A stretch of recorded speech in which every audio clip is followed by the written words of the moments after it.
Good morning, beloveds. All right. It is Friday. It is July 15th. Our title is About Love. Literally, that's the title. About love. The first quote is, "We love it because it first loved us." That's 1 John 4:19. Love is a cosmic force whose sweep is irresistible. Science of Mind, page 608. In his poem Outwitted, Edwin Markham writes, "He drew a circle that shut me out, heretic, rebel, a thing to flout. But love and I had the wit to win, we drew a circle that took him in." Undoubtedly, we can all think of people in our lives who have reached to us in love, with words, in kind acts, or simply by being there when we needed support. When this happens, we are flooded by deep springs of love within ourselves for that individual.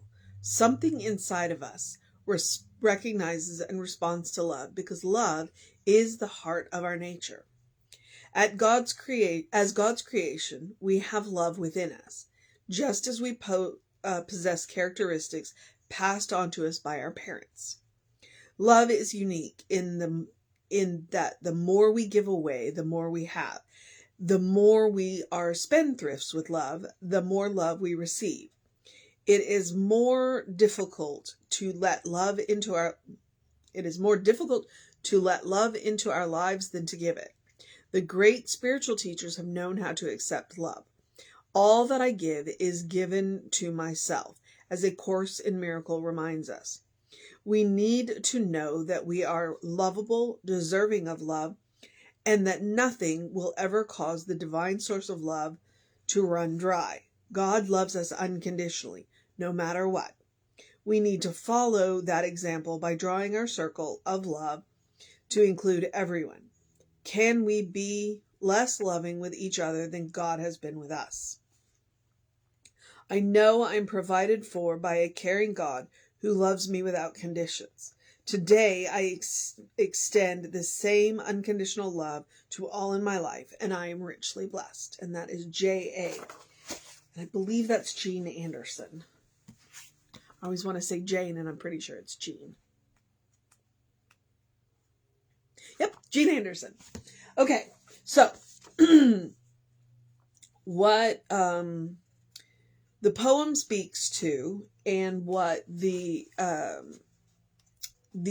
idea of unconditional love speaks to, is I drew a circle and took him in.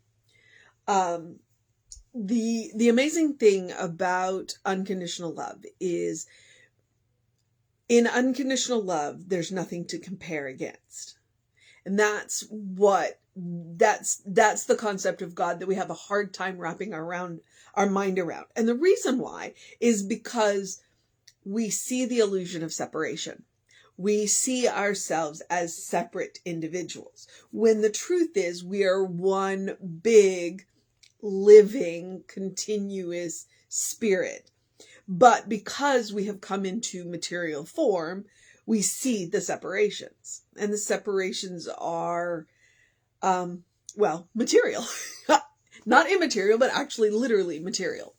And so we see the illusion of separation, and we forget that we are one big whole living system. And that's what God is. God is one big whole living system. There is nothing outside of God. So there is nothing for God to compare against. God can't hold us at a distance and say, well, you're not like, because God sees the whole system. Because we have allowed ourselves to come into material form, have allowed ourselves to, we have literally limited ourselves. And we do it for a reason.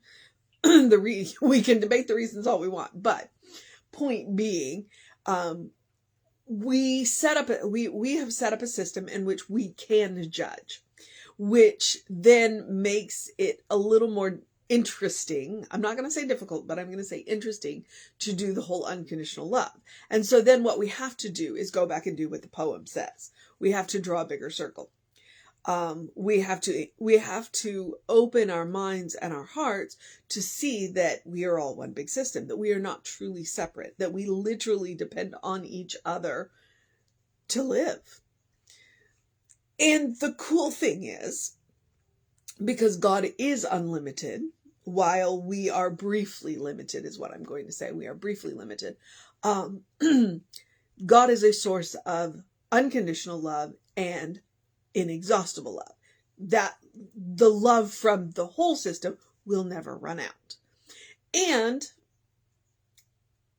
it is, as Jean says in here, the more we love, the more we get. The more we give away, the more we get. And it's not about being a doormat, because, the word no is included in love, because it can be a very loving thing for one, yourself, and two, the person you're talking to when you say no. It's not about, giving everything away, because sometimes the most loving thing you can do is close the door, and say no. And sometimes the most loving thing you can do is say yes. But that's where you get to use your own discernment, because I'm not going to use the word judgment. Where you can look at the system and go, well, what is best for everyone involved? Not what's best for me, not what's best for you, but what's best for everybody involved. And do that. So, about love. That's what we're talking about today. The first quote, it's John. It's 1 John 4:19. Because we love God. We love God because God first loved us. We love Spirit because Spirit first loved us. Honestly, it is easier to love someone who loves you first. Thank goodness that God does. And then the second quote, love is a cosmic force whose sweep is irresistible, from The Science of Mind, page 608. And this is where you know that I grew up on Star Trek, because immediately I've got the Borg in my head. Resistance is futile. You will be assimilated into the cosmic love. You will be assimilated into the collective, because you already live in the collective. You really do. Okay, so in his poem Outwitted, Edward Markham writes, he drew a circle that shut me out, heretic, rebel, a thing to flout. But love and I had the wit to win. We drew a circle that took him in. And fortunately for us, that's what God does. We tried to draw that circle and shut God out, and God goes, yep, nope, circle's bigger than you, and always includes us.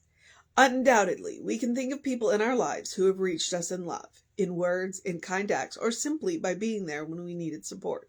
When this happens, we are flooded by deep springs of love within ourselves for that individual. Something inside us recognizes and responds to love, because love is in the heart of our nature. And that's one of the points that Reverend Jesse makes all the time. We don't have to be taught how to love. We know how to love. We have to be taught how to hate. So those are the lessons we are unlearning. We are coming back to the truth of ourselves. And the truth of ourselves at the center of our being is love.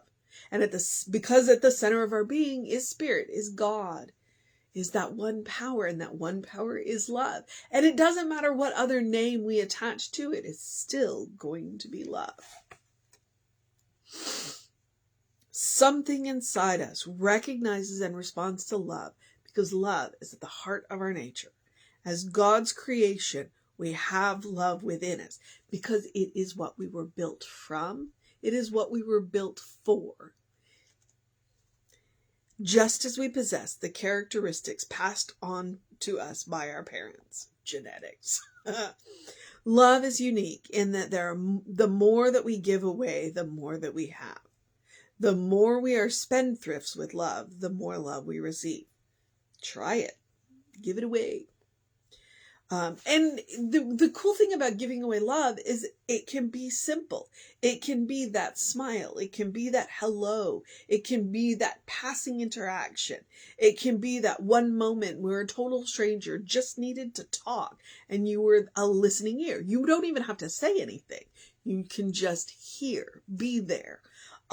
It might be giving them a bottle of water. It might be waving. It doesn't have to be these monumentous expressions of love. It can be the little things too. In fact, really honestly, it's the little things that build up to the big ones. It is more difficult to let love into our lives than to give it. Well, that's because we've been taught wrong. We're working on that. The great spiritual teachers have known how to accept love. All that I give is given to myself, as A Course in Miracles reminds us. We need to know that we are lovable, deserving of love, and that nothing will ever cause the divine source of love to run dry. It's impossible, because that's all there is love. God loves us unconditionally, no matter what. We need to follow that example by drawing our circle of love to include everyone. And yeah, I know that's kind of hard. There are just people that we don't want to. And the interesting thing about that is you can draw your circle of love to include them, but it doesn't mean you have to give them access to yourself. Okay? That's the interesting thing. It's like we can love them from a distance. We do not have to give people access to us that have acted unlovingly towards us. We are responsible for loving them, but we can do it from over here. All right? Remember that. Can we be less loving with each other than God has been with us? That is not a question I want to answer no to. Frequently we are, but the cool thing is, love is our nature. We can do this. So, here's our little affirmation. I know I am provided for by a caring God who loves me without conditions. Today, I extend the same unconditional love to all in my life, and I am richly blessed. That is Gina Anderson about love. All right, and then the mission today, should we choose to accept it, is to draw that circle bigger. Start with just a little bit bigger. And then every time you think about it, push it out a little bit. That's the mission. The mission is to know who we are, to know that we are love, and to draw the biggest circle possible until the circle simply disappears because it includes everything. All right, beloveds, that's the mission. The other mission is the same mission I give you every day, which is loving, which is to do something loving for yourself, do something kind for yourself, do something compassionate for yourself. Whatever it looks like does not matter. Point is to do it. It is about self-care. It is about creating a habit of loving, kind compassion. It is about creating a first response. It is about creating a bank. We all meet people who need a little extra. Sometimes the person we meet is ourselves who needs a little extra. And so by practicing every day, we create that bank so that when we meet them, we've got a little extra to share. And especially since it's coming from an inexhaustible source, it's like just plug in with regular spiritual practice. So 3 deep breaths, take a nap, take a walk, doesn't matter. Make it a point to engage all 5 senses and enjoy something. We teased our the owners of the store that we worked in. Hey, he's always taking you out to a nice lunch. Bring us back dessert. Well, they did. And I was a good girl and brought my dessert home and split it with my husband because I didn't need the whole thing. But you better believe I enjoyed that. I savored that. I made it a point to taste every taste in there. And it was good. And we should do that every day. Make it a point to enjoy something. Be loving, be kind, be compassionate with yourself so that you can be loving, kind, and compassionate with everybody you meet. All right, beloveds, that is the missions. And I'm also going to encourage you, as I always do something, hang on, rewind, to do something to engage your mind and your body, to drink plenty of water. We may have a break in the weather today, meaning it's going to rain, and so it's not going to be so hot. And then next week, we're going to go back to binary temperatures.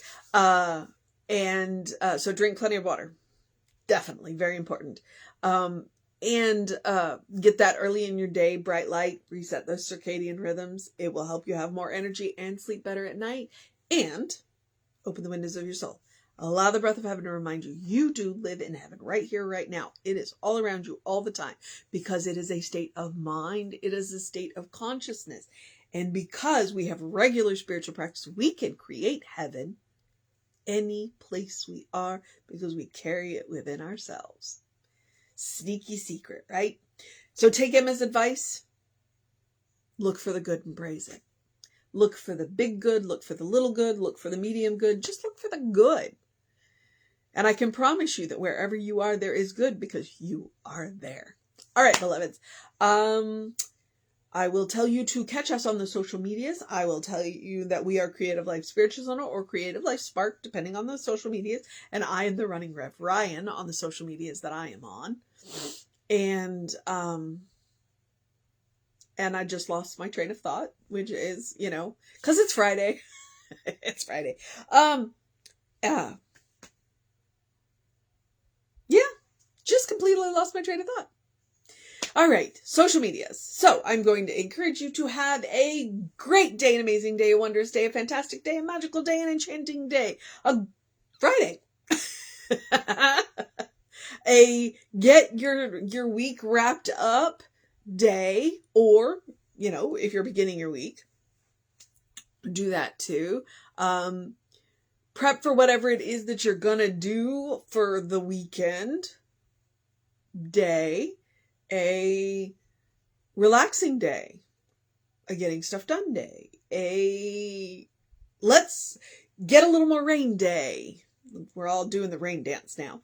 A good day. And if that is too much pressure, simply have a day, because you are enough just as you are. You are a beloved child of God, in whom God is well pleased and well represented, always and forever.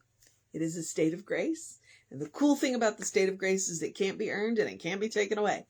It is always granted by that inexhaustible well of love that we call God, Spirit, the one that we are all part of. All right, beloveds. I think I'm good. Nope, you know what? I forgot one thing. If you want to know what's going on with Creative Life, please email info@creativelife.org. That will get you on our constant contact. The hot links are hot. And now I'm done. So take care of yourself. Know that you are loved. And I will see you. Well, Reverend David will see you around 5 p.m. I'll be on around 9 a.m. I get to go to the park tomorrow. Yay. So I will see you next time. Bye, beloveds.